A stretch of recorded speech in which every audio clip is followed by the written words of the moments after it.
In a country in Latin America, namely Honduras, lived a small family where a father named Roberto has 2 children named Rocio, and her younger brother named Miguel. They received a guest named Giselle who intended to contract Roberto's 2 children to become models at her workplace.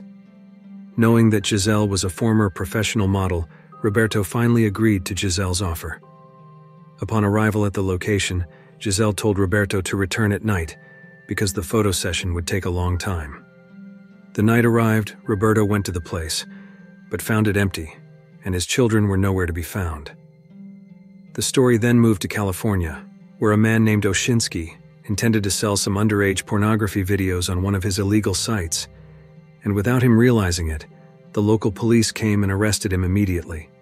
At the police station, one of the officers named Chris confided in his colleague, Tim Ballard, saying he felt frustrated with every arrest they made because they couldn't save even one child victim. Tim opined that the children were hard to find because they were outside of America. After seeing several files and videos from the suspect that were very heartbreaking, Tim then took Oshinsky out of his cell and pretended to be a pedophile wanting to order a child being sold. Oshinsky was successfully convinced.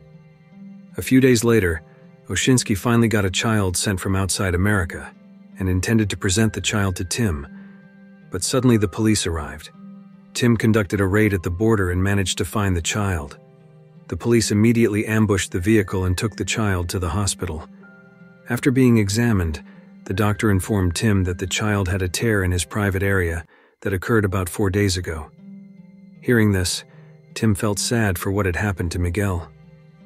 He then took him to a restaurant and introduced himself with the Spanish name Timoteo. Hearing this, Miguel then took out his protective necklace, which had the name Timoteo written on it. He said that the necklace was a gift from his sister named Rocio. Miguel then told how they were kidnapped and brought through a container ship to the city of Colombia. There, Miguel was separated from his sister because she had already been bought by a man who was with him earlier. He was taken to Mexico and forced to work in a bar for the past few months. After that, he received a message from outside Mexico that turned out to save him. Because of this, Miguel believed that Timoteo, written on the necklace, was the person who would protect all the children and bring him home. Tim, who heard this, assured Miguel that he would save his sister. Finally, Miguel was reunited with his father. On that occasion, Roberto begged Tim to help find his other child, Rocio, and thanked him for saving Miguel. When parting, Miguel handed over his protective necklace to Tim as a token of appreciation for being the savior of the children. Tim then interrogated the fat man who kidnapped Miguel to gather information about their syndicate's movements. From this, he learned about one of the kidnapping syndicates named Giselle, and the possibility that the kidnapped children were still in Colombia. Then Tim called a Colombian police officer named Jorge to invite him to collaborate. Meanwhile, Rocio was being tattooed and sold to a man who was drunk and about to sexually assault her. Back to Tim, who was asking his superior for permission to continue his case that was connected to Colombia. However, his superior felt it was a difficult decision because they were just domestic security and there were no laws yet on international cooperation in this case. Hearing this, Tim expressed his sadness, saying that if it happened to him, it would make him sad and frustrated. Finally, his commander gave him a chance by allowing a business trip to Colombia for training purposes. Upon arrival, Tim was picked up by his friend Jorge and taken to a place to meet someone. There, Tim was introduced to a former cartel member named Vampiro. Vampiro was a very kind person because he liked to buy children from individuals with inappropriate attraction to minors to free them. Vampiro then asked what made Tim willing to fight so hard to save those children, and he replied that the children were innocent and should not be traded because they are blessings from God. After that, Vampiro asked again who the child he was looking for was. Tim replied that her name was Rocio from Honduras. Vampiro informed him that he knew Giselle, who was very good at deceiving people, so many children were tricked by her because she was a former famous model in Colombia. Tim asked Vampiro to arrange a meeting with Giselle, but it was not easy because Giselle was very cautious and only wanted to meet with close people. The next day, after reading news about a child trafficking club in Thailand that was shut down, Tim suddenly got an idea to proceed with his mission. He immediately contacted Vampiro and informed him that he had an idea to lure Giselle and her associates by pretending to build the largest child trafficking club in Colombia. Tim knew a big investor who loved to help the police in enforcing justice. Knowing this, Vampiro immediately met Giselle's friend named Caracas to face Tim, who was ready with his plan. There, they discussed a plan to establish the largest child trafficking club in the city, and he would pay the workers $100,000 annually. Hearing this, Caracas believed Tim and asked how many children were needed for the club he was going to establish. Tim answered that he needed around 50 or 60 children. Without hesitation, Caracas agreed and hurried off, but was followed closely by Jorge. In a cafe, Caracas met with some of his friends, one of whom was Giselle, the wanted fugitive. Meanwhile, bad news came from Tim's superior, informing him that his training period was over and he had to return to America. However, Tim insisted on continuing his mission even if he had to resign as a police officer. Then Tim met a wealthy investor named Pablo, who had often worked with the police. Tim asked Pablo for help to fund him in saving 50 children who would be trafficked by Giselle and her associates. However, this time, Pablo couldn't help him because he knew that Tim had resigned from the police force.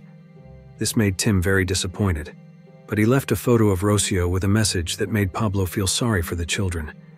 The next day, Pablo came to Tim and said that he was now willing to help him. This made Tim happy, and they gathered to prepare a plan to convince the syndicate. Tim and his team planned to rent an island to be used as the location for the raid later. That night, Giselle and some of her friends were invited to Tim's hotel to ensure that the business they had established could run smoothly in the future. At this moment, Tim convinced Giselle that he needed 50 children, and as payment, he would immediately give $100,000 if that could be achieved. Hearing this, Giselle happily accepted the offer. The next day, unexpectedly, Tim received good news from his superior, who said that he had obtained approval from the U.S. Embassy in Colombia to form a rescue operation with the local police. Quickly, they devised a strategy by setting up some surveillance cameras and preparing for the raid. Not long after, Giselle and her associates arrived with the ordered children. However, it turned out that only about 30 children were brought, causing Tim to cancel the raid and wait for the remaining children to arrive. Then they were introduced to a person who was the big boss of the syndicate named Don King. At that moment, Tim handed over the money to the syndicate to convince them. To be safe, Tim planned for Jorge to separate Don King during the arrest. In the late afternoon, the remaining group of children arrived, and the raid operation began. Seeing Don King being separated and not handcuffed made them think that Don King had betrayed them. During the arrest, Jorge and his team managed to save 54 children. However, when Tim asked if there was a Rocio among the children, Jorge answered that there was not. Although disappointed, Tim was still happy because they managed to save 54 children. At the police station, a man was interrogated to get information about Rocio's whereabouts. After several threats, the man finally revealed that Rocio had been sold to a rebel leader named Scorpio. Hearing this, Jorge felt that Rocio might not be saved. They then discussed the location where Rocio was sold. Jorge added that the place was a jungle strictly guarded by rebels. Even Colombian police and soldiers could not enter the area. Hearing this, Vampiro revealed that there were some people who could be allowed into the area, and those were medical personnel.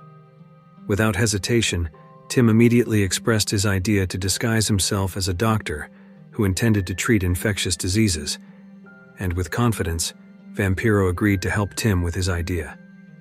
After all preparations were completed, they were given a GPS by Jorge to anticipate if something fatal happened. At least Jorge could still find their bodies.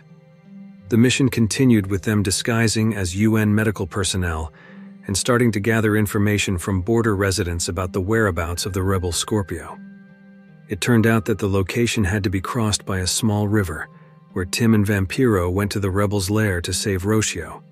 However, they were immediately greeted with some gunfire from Scorpio's men who guarded the area. During the interrogation, they claimed to be UN medical personnel conducting vaccinations to prevent the spread of cholera. After inspection, their belongings were indeed only vaccines.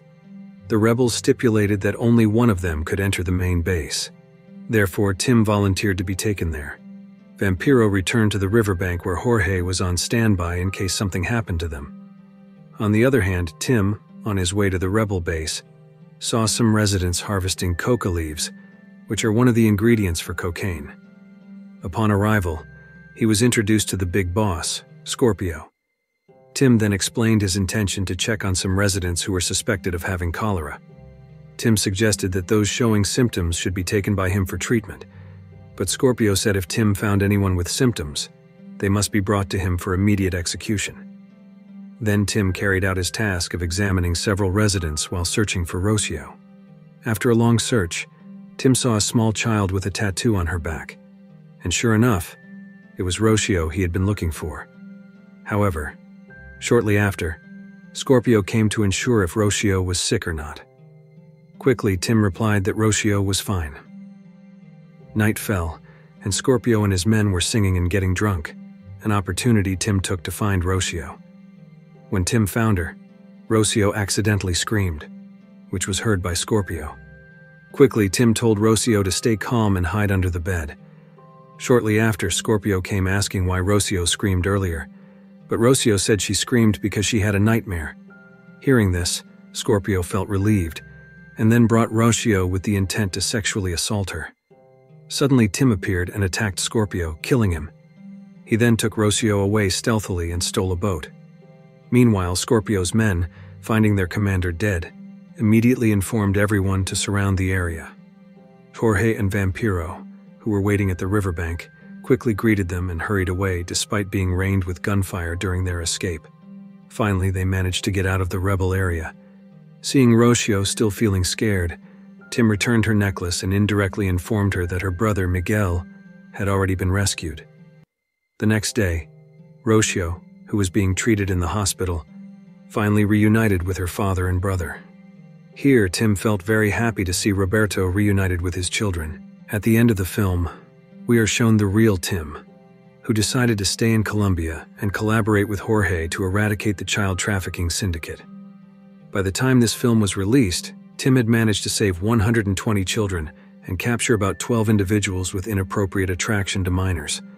This also made Tim Ballard a pioneer for the U.S. government to create international cooperation laws in child trafficking cases. And the film ends. If you like this video, don't forget to subscribe, because by subscribing you have supported me to make better videos. See you in the next video.